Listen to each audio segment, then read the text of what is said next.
Hot dog is hot dog. Bars. Before I start, just want to clear the air a bit. I don't know why I was complaining about holding a button to block in MKX, because I do that all the time in Smash Brothers. And before I move on, I just want to say that blocking projectiles in that game is super stupid. If I hold down and block, I'll take the damage. I'll take the chip damage. But if I just hold down, it goes over me. The fuck? The fuck? Who the fuck is that? Also, this is a two-parter. So watch the first part if you want. If you don't, fuck it. I played Kingdom Hearts Chain of Memories first, and then I played 1 and 2, cause fuck it. I don't like to follow the rules. Some people like to watch Friday 2 then 1, or Freaky Friday and then Friday. Number 5. Her story. Not my story, but her story. Her story. I can't remember why I picked it up. Reason why I got it. Okay. Not because of all of its awards. It was free. It was $4, homie. Okay. $4. That's like 2 McChickens. And it's made because McChickens aren't $1 no more. They're $1.37. Wow. Fact check me. That reminds me. I told these guys what happened to the McRib, man. It should be back by now. Oh shit! October passed. What the fuck? Exactly. He's cracking the real mysteries. Aside from all the meaningless awards it got, this game lives up to the praise it got. And I don't know how to describe this because it's not really a game, per se. It's more of an experience, as cliche as it sounds. It's best not to know anything going in, because if you do, it'll greatly impact the amount of fun you'll have with this. Most of the fun derives with being clueless and arriving to the end with your own conclusions. They're made by a dude who made Silent Hill Shattered Memories. This game messes with your head in the same fashion. Well, to a certain fashion. Also, I hate that random interruption. I don't know the point of that. It kind of creeps me out. I don't really fuck with that. Besides that,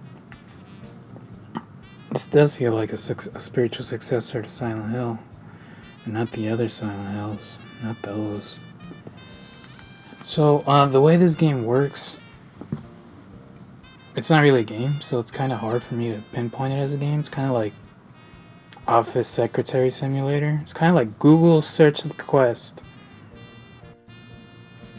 The music, the voice acting, really good. I believed her.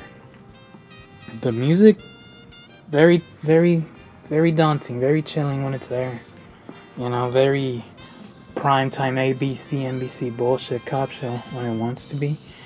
And on that, get that lens flare off because it hurts after a while. Damn you, J.J. Abrams, for bringing that back in style.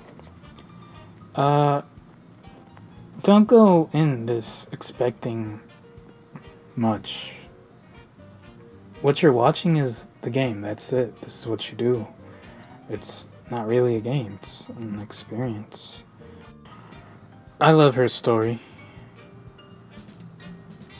I love it for the same reasons people hate it.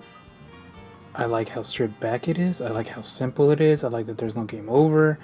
I like that you could just keep looking and stuff and people get to different conclusions. I like that we can have different interpretations of the ending. There's mainly 2 ways to look at it, but, some people be creative with it. Fish, alright. My shit was, alright, here we go. There's no McDonald's in Britain. There's no church. Cut it. Hit the button. Shut up, I'll let you talk. It's my turn. I want the McRib.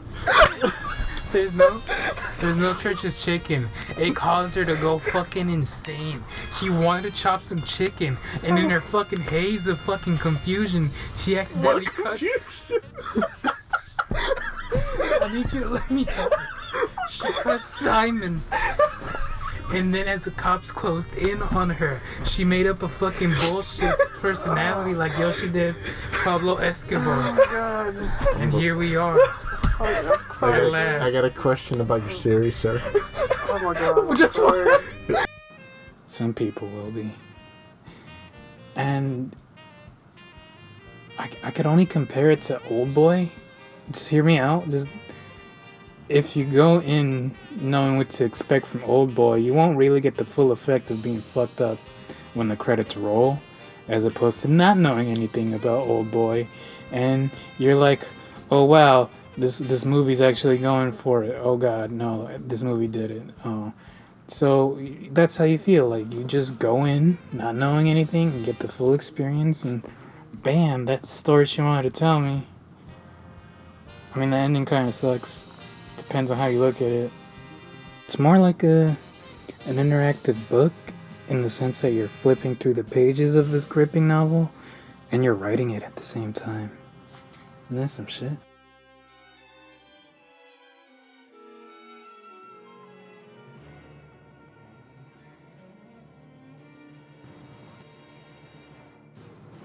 Bloodborne. Number 4, Bloodborne. You know, aside from its difficulty, I had a lot of fun with this game, and that's just all I take into account at the end of the day. Is it fun? Yes. Is it gonna piss you off? Yes. Are you gonna fucking rage? Are you gonna rage out? Yes. Are you gonna want to murder someone? Maybe. Am I gonna take it this far? No. Like this game just oozes swag up, just swag up the ass all day from Yarnum. It's so chilling and dark. The monster design is incredible. The boss battles are incredible, man. They just get like weirder and wackier. How am I gonna take this down? Look at this behemoth. Look at this Leviathan. How am I gonna take this down? I'm just a man with a little toothpick and shit. The doll, adorable as fuck, rivaled only by Rem as best waifu, and the art style or character design for the main guy, his costume sets, fucking yes. It's supercalifragilisticexpialidocious, you know what I'm saying? It's up there. That Outcast shit, it's up there, homie. We in it. Play this game, but don't hate me. Hate yourself because you suck at it, and then, you know, we'll bond over it because we both suck. You know, I can't play Bloodborne because I'm crippin', cuz. Anyway, Bloodborne. Fuck this game. But also, you know, fuck this game, you know? Get intimate with it, learn it, get to know it. You have to when it comes down to it because it's very immersive and easy to get lost in. Literally, Miyazaki, son of a bitch. I mean, I love dating sims. And what does this have to do with dating sims? I don't know. Why am I playing this? I don't know. This game is just a perfect allegory to relationships because you're doomed to fail from the start and you keep failing and dying and being reborn. And this cute doll gives you strength and eventually it just clicks. It just feels right and your backdashes are on point, your spacing is on point, every trade turns into a hit on your favor and you beat the boss and you make it to the next area and you feel stronger and better and you feel stronger and a better person because of her. And Bloodborne and Yarnum is fucking super immersive. I love it. It's scarier than living in the ghetto. It's just so fucking creepy. It's like a never-ending Halloween Horror Nights, which I hear is good. I guess I should go, but I'm not. I'm a pussy. Everything about this game is amazing. Like, I think this game is perfect and it excels at what it wants to do. And as for shortcomings, literally the only thing I could think of, well, I mean, tutorials kind of wacky. Like, I think it's too hard in the beginning to teach you how to play, and then it gets kind of easier. Not even kind of easier, like, I just get it. It just clicks, and then so you get better. But I think the tutorial aspects of the game are way too hard and maybe too off-putting for people. But other than that, it's fun. So honestly, my only complaint about Bloodborne is it suffers from Shadow of the Colossus syndrome, which is you're just walking around. There's no music at all. I mean, and it gets kind of annoying with all the moaning and groaning of all these people I've killed a million times and all this stuff. So, and it sucks because this game has some stellar OST, some epic levels of this fits any moment category music, Guile theme up there, shit, fucking Ludwig's theme for the DLC. That was the hardest shit I heard that year, man. Fucking Beethoven's unreleased mixtape is killing it. So, fuck with this game, but also, fuck this game. Play this game. Maybe you'll like it. You probably won't. It's actually fun. You know, it's not for everybody. Bloodborne, number 4. Let's fucking keep going.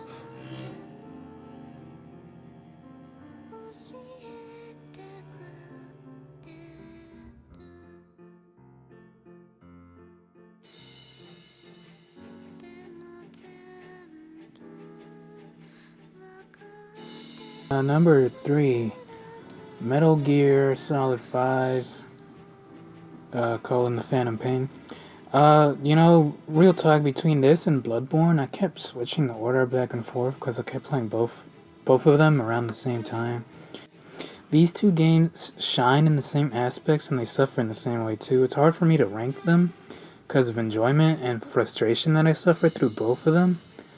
And one of the things that they share is the D-pad key mapping, which I'm completely ass at. So, you know, in Bloodborne, I'd be like, whoops, I sacrificed my health for some bullets. And in Metal Gear, it'd be like, whoops, I got in a box in the middle of a firefight instead of putting on my night goggles. Metal Gear Solid 5, it's a lot to take in and a lot to unpackage from the box. You know, the story, I don't care. Surface level, I don't care. Bayonetta levels of I don't really give a fuck. It doesn't add anything to it. Spoiler alerts, the fact that I'm not Big Boss is kind of given away in the first like 10 minutes of the game, which I hate.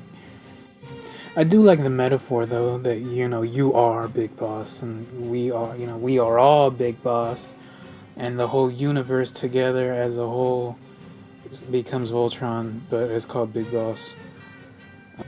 I don't like how the story's presented in this. It's very not the main focus of the game, which is, I guess, a disappointment because the game, you know, the series is known for its storytelling, but this time the story's told through Nirvana, Hidden Lost demo tapes. Listening to them in my helicopter on the go is just not my thing. I get it, BioShock brought it into the light, and I hated it back then because, you know, it would play during a firefight and stuff, so I don't really like it here.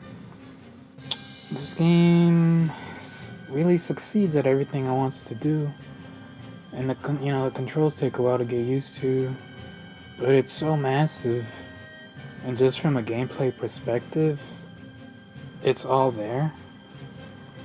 Weirdly enough, it's all there, and literally, because it's all in there, something had to be sacrificed, because this game's not perfect, and that's because the story's not there, and that's what it's missing. It feels like the best stealth game of all time, because you got so many options, right? And it's overwhelming, dude. Like, they brought the chicken head, which is cool, because this genre is not my thing. And there's a few levels in which I'm just like, fuck it, you know, I don't feel like actually playing this game like it's supposed to and waiting around and stuff. You really do feel like Big Boss, because as the game progresses, you're being, you know, called a hero, and you got your squad, and it's, you know, bird gang up. You know, we burden up on the streets, you know, lawyering up on the streets, doing whatever we do, whatever Sons of Pink does, because that's what I do. We panty raid. We panty raid Victoria's Secret. That's what we do. Sons of Pink, coming near you, coming to a store near you. I don't think you want that. Yeah. Nidion.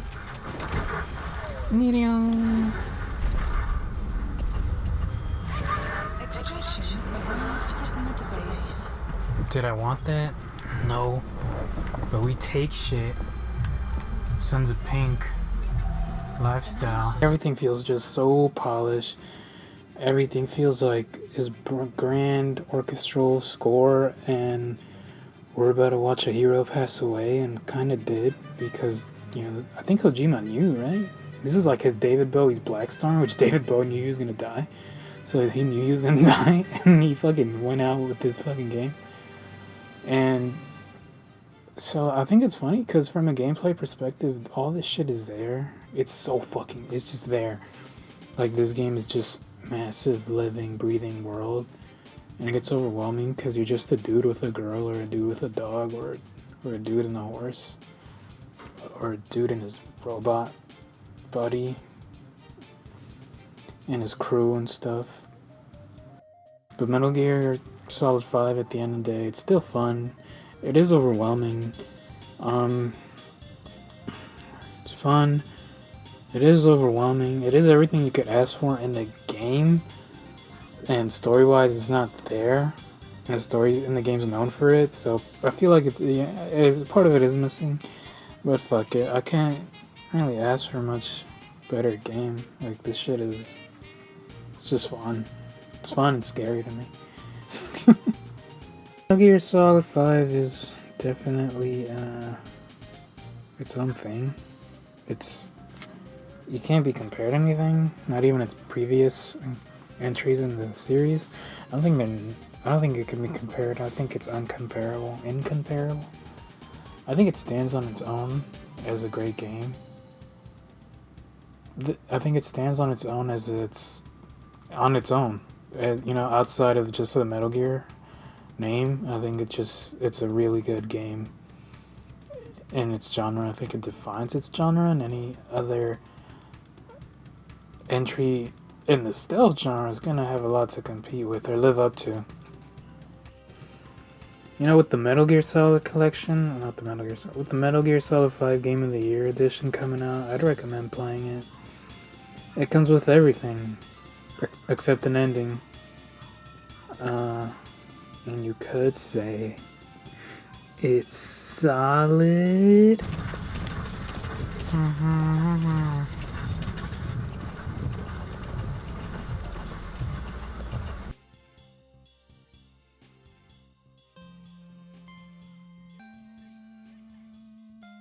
Number 2, Undertale. I spent a lot of time thinking of what to say for this game, and it racked my brain, and I couldn't really think of anything. When this game came out, it was just under like a microscopic lens, dude. Every nook and cranny was being viewed upon, and it was like if it was being considered for research to decide if this was a good game or not, and people couldn't tell. So I'm just gonna keep it simple and tell you that yes, this is a good game by every means of the word. More than good. It's really good. It's more than good. It's incredible. It's super solid. This game looks like shit. And that's it. That's its only downfall. I feel like a shallow person when I say that, but this game looks bad on the eyes no matter what. I wouldn't even say it's charming or it's like, oh, it's just quirky. It's really ugly. And that's it. That's the only negative thing I have to say about this game, because it excels in everything else. The writing is amazing. The gameplay is amazing. I love shmups so much. And, it's an original concept, not just like the game and the lore. Just like, I don't think I've seen that. An RPG in which you fight, in which combat is a shmup. It's really cool. Sometimes the RPG elements like a bit to be desired from, but honestly, who cares? Gameplay wise, it's there, and it's not.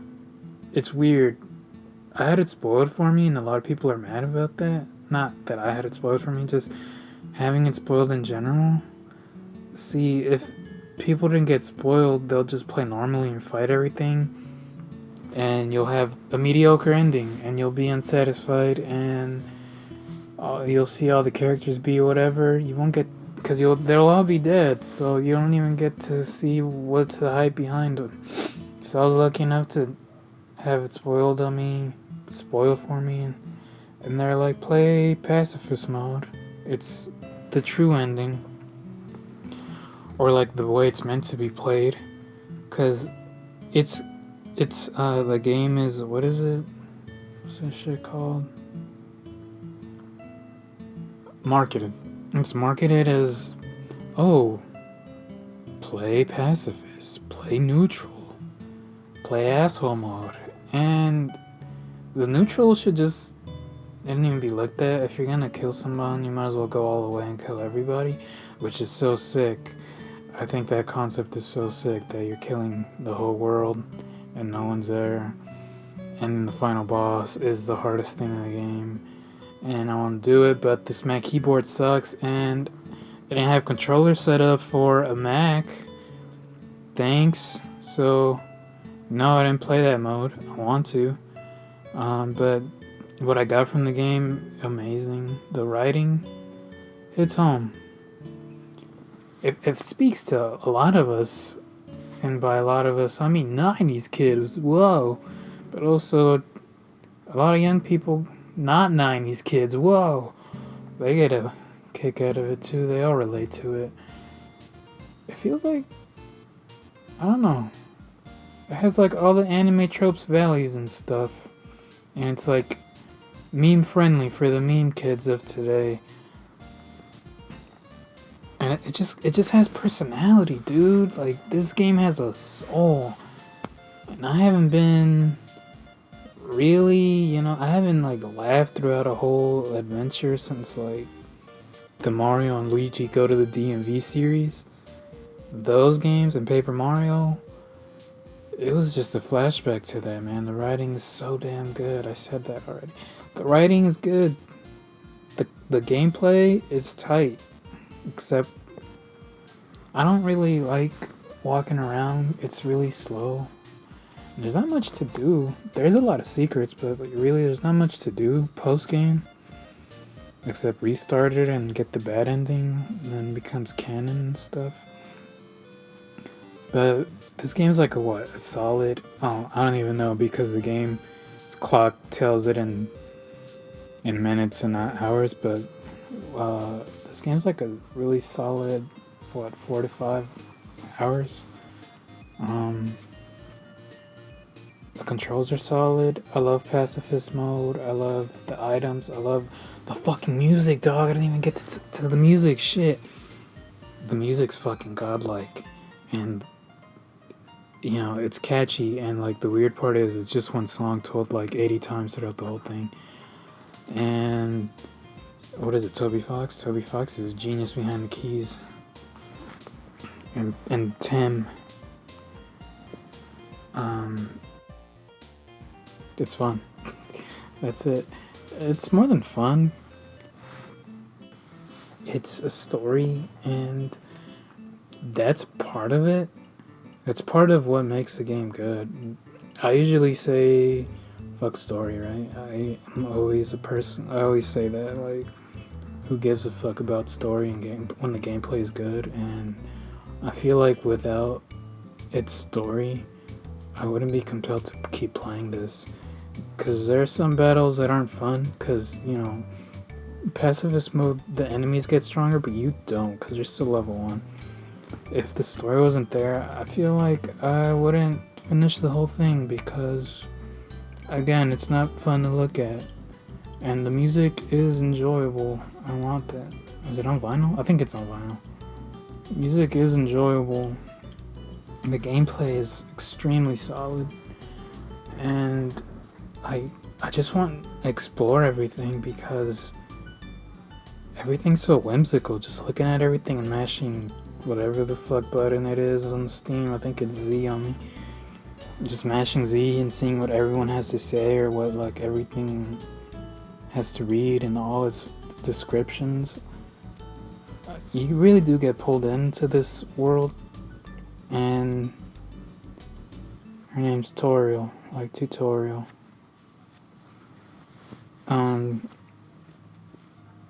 The songs go hard. The final bosses are my favorite. That final boss in the regular mode, the pacifist mode thing, the first boss, that shit scared the fuck out of me, dude. Oh, spoilers, my bad. Spoilers, that shit scared the fuck out of me, and It did that Eternal Darkness shit. That was sick. I love this game. I haven't touched it since. I don't really have. I feel like I don't really have a reason to, and I don't see why anyone can't like this game. It's so good. I feel like every year gets defined by a game, and looking back on 2015. 2015 was Undertale for me. Even though it's number 2, just it resonated with me. Games don't do that with me anymore. They don't make me. It's fun, but I haven't looked back on a game I was like shit in a long time. I think the last time I did that was Red Dead. Oops. I think the last time I did that was Red Dead. I was scratching my leg. The fucking microphone caught it. Oh my god. But Undertale's tight. I love this game. Even though I haven't played it again. But just know that like it's so good that I watched a ton of Let's Plays on it, and then I bought it, knew what I was getting into, had a blast, watched more Let's Plays on it, got the OST from Alberto, because I ain't buying that shit. Earthbound resemblances, I guess, I don't know, I never played it. It's just Paper Mario writing to me, man. Anyway, play this game, get this game. If you don't have, I feel like if you don't have fun with this game, I don't know what to tell you. I feel like if you're the kind of guy that irons your clothes before you go to bed or go out, and you play NBA 2K all the time, you get all the NBA 2Ks, I don't think this game's for you. If you're the kind of guy that tells me Def Jam 3, whatever the fuck it was called, was tight, then you know what? I don't think this game is for you. If you're the kind of guy that's still playing GTA 5 multiplayer, I don't think this game's for you. If you watched a bunch of shit on Crunchyroll and you're like, I get it, I think this game's for you. If you have $10 and you're like, what do I get on PSN, and there ain't shit on PSN, then get this game, because I feel like even the Hewlett-Packard Windows 98 could run this shit, so you don't really have an excuse. I wish I had a widescreen though. Undertale. Suck my dick, Undertale.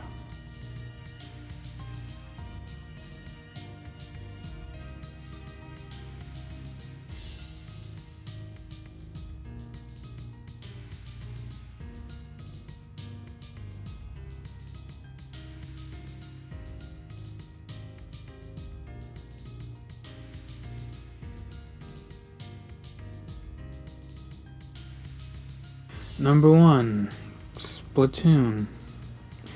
This game, man, it's fun to play. Oh fuck! Oh my god, dude, I've been working on this shit for like all year.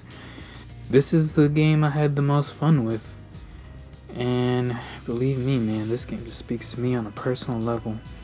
I'm all about looking fresh as fuck, and I'm all about looking dumb as shit. I love segments like this. I could spend an hour just picking out my clothes if I didn't have to worry about buffs. I mean, I'd rather look fly with terrible stats than wear a track jacket with some samurai sandals and be +2 on block. The last IP Nintendo made that I got, last original, I think, was Pikmin, and it was uncharted territory because that game's about going into an uninhabited planet. And this game stays true to its title. It's fucking whatever the fuck this is, Splatoon. It's based on the movie. It's not. It's very not based on the movie. It's just everything I like. It's very opposite of Bloodborne. I love the color splashes. I love the color splashes that this game brings. I like the atmosphere. I love the funky fresh banging beats. I love the Bayonetta host. It's just cool, like old school cool, like Spike Spiegel cigarette in a game. And those games are very fun. It just shows to me why I love Nintendo. Like it reminds me why I love Nintendo, and it's because they could go into a new genre and they could still knock it out the park. And I think it's supposed to be a Mario title at first, and you know what? Like they're creative. It's not a Mario title. It still plays like one. I still get like flashbacks of being on Delfino Island when I run around and gun them down. This game's fun. Like that's it. Like this is why it's my number one. This is a game I had the most fun with. I had it for a while alone, and it's very addictive. I think the matches are like 2 to 4 minutes, and sometimes you're carrying the team. And that's what we do bad. I shouldn't be carrying the team, but sometimes we're doing really good because maybe I'm carrying the team, maybe I'm not carrying the team. Dude, I just love it. Very, you know what? It's like The World Ends With You, wherever the hell that took place. Very that. And you know what? The motion controls, super responsive. I played with the motion sensor on, so I was tilting my Wii U gamepad everywhere, and I never really missed. There's options to your traveling methods. You could like walk if you're lame. You could walk and jump if you're lame. Mario Man, you're not a Mario Man. The main way is to use your second form, your terraform, your transform. Oh my god, I just realized why they had the Decepticon versus Autobots battle. Because they're Transformers. Because they turn into squids and kids. Duh. I think they're gonna die soon, the servers are gonna die soon, and it's gonna get ported to the NX. I don't know if it'll get new Breath of the Wild, fresh life. Wait. No, I got this. I don't know if it'll get a new coat of paint. The way Splatoon plays, it's very anime. It's very fast.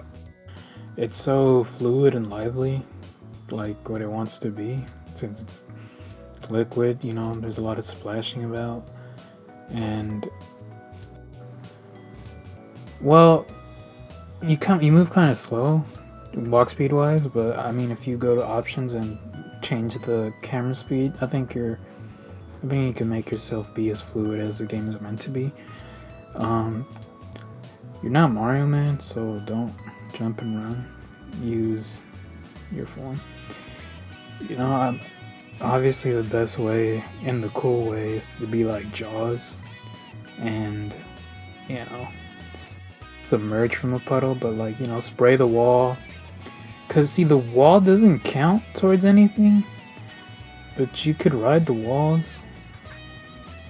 So you should spray the walls and just fucking use it not as cover, but as it's part of your ammunition, as part of your attack method. And that's the thing about this game, it's always push and attack. Or rarely with the option of, you know what, maybe I should back up. That's not gonna work. 9 times out of 10, by the time you realize that you're kind of by yourself.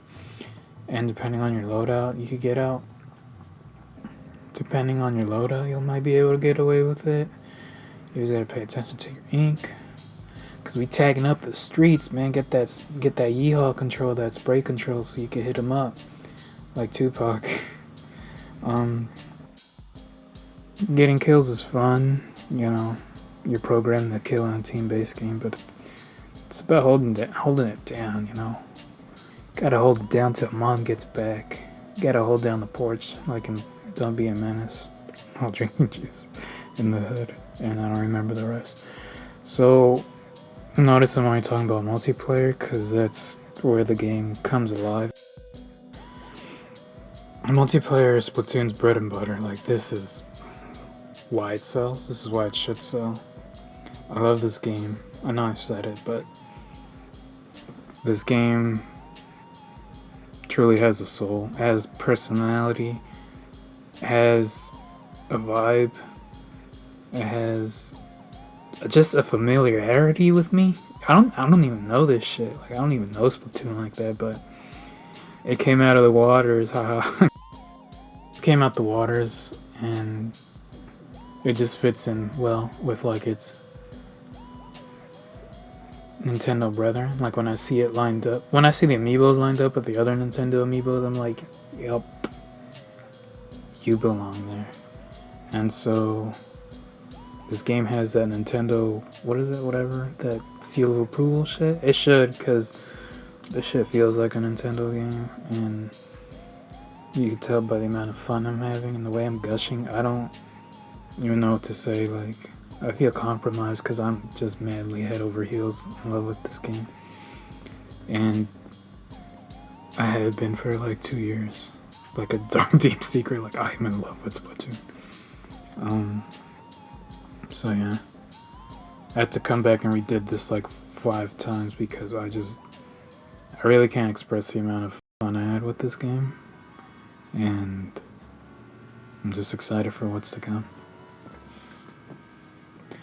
That Sunny D in the fridge mixed with that fucking Welch's purple grape juice. I don't know why I'm just saying words at this point, but that's how I feel about this game. It's very Gatorade. That's my 10 out of 10. It's Gatorade because I love Gatorade and this game is colorful. Like Gatorade. Hey, post end credits, whatever. Credits convo with your boy. Louis V. Britannia. Sorry this took so long. I want to say 50% hard work and 50% I'm lazy, but I'm not gonna lie. It's 25% hard work and 75% lazy. I just gotta be in the mood to do it. Once I'm in the mood to do it, you won't believe how fast this shit gets done. Like, I spend like months just avoiding it, but then 1 week I'm just like, here's all the game capture, here's all this editing, and here's all the VO. Wait, VA. VA and the VA, my voice work. Voiceover, because I'm not a voice actor. And I'm not in Virginia. Yo, thanks for watching if you made it this far. I know this is long, and it's kind of pointless for it to be long, because no one knows who the fuck I am, but it's just this, I don't know, passion project, I guess. I just wanted to get this done. Not, it was forced, like, I was having fun doing this. There are times when Final Cut Pro's like, no, don't get your vision out there. And I'm like, why are you being a bitch? So thanks for watching, even if you just clicked it. Hell, you don't even have to watch it, just give me a like. You don't even have to like me, just like the video. I don't want to drag this out, even though I'm dragging this out because the timeline says I'm dragging it out. I want to do another one and catch up to the next year. I won't promise that I will. I should. I'm not going to promise that I am because I don't know if it'll get done. But I want to do one for 2016. Yeah, Sorter Squad Burger Battalion, and the Let's Play, and the show where Luis gets to talk the most. Because the microphone stayed with me. That's why. Sweater Squad Burger Battalion, shoutouts to them, even though I'm in it, so I'm giving myself credit. Yeah, double. I'm stroking my own dick, as well as others. Sweater Squad Burger Battalion, 2016's a weird year. When I want to edit, I could pound it out. That sounds nice. When I want to edit, I could do it fast. You got your Yoshi videos, I guess, if you like those. Shoutouts to Yoshi for holding down the fort, even though he gets too eccentric and I don't know what the fuck he's saying or what his point is and what I'm saying. Yoshi, you need to talk more instead of over editing to get your presence file in the video. Well, that's enough of ragtagging. I'm done. So thanks for watching though. For real, watch our other stuff if you want, if you have the time. Whatever. Thanks for watching. This is Louis V. Britannia. of the Suki Squawk of the Sweater Squad Burger Battalion, and a co-host of Yoshi's Pig Pen. So, thanks. Bye. Doo-doo, doo-doo.